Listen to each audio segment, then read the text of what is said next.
Kawadhi nyimeni jatend migao mar omenda Mbadi owuok tung' mosuo gi jaod bura ma Iyala Winnie Odinga kaluwore gi weche mane owacho e kaunti ma Kisii ni Mbadi oloko ofise e migao mar omenda mana kar goyo siasa kar keto maino e loso chumi mar piny Kenya.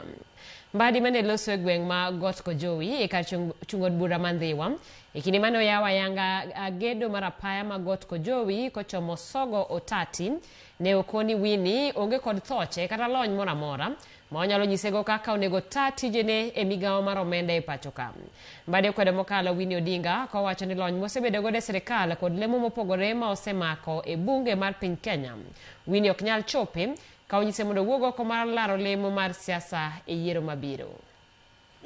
Yesterday niliona watu wengine they are trying to advise me how to be a minister for finance. You can't. You have no capacity to advise me. I have been chairman of ODM under Raila Odinga for 10 years. It's not a mean achievement. I have been minority leader for 5 years. It's not a mean achievement. I am now minister for 2 years. It's not a mean achievement. I was assistant minister in the office of the prime minister.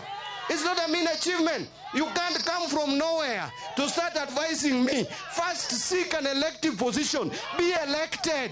And then people will start also nurturing you as a leader going forward. But we are not going to tolerate petty and small and juvenile politics. I am not ready for that.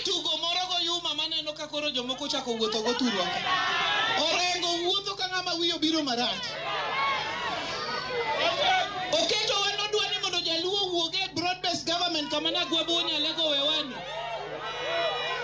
Ni wadi opposition. Wadi wago one time nyipinduone gi. Ni karuka waduoge serikali unu nyalo yiego yumano. Anejo mo yiego yumano gi Mbadi. Anejo mo dage ni mano yuma mokwa joneke. Wangiane ni to wadwa dino lam wawango kawanda mana koso wadwa no yawnwa yore owichnwa e lam ogernwa kaka koro timore kani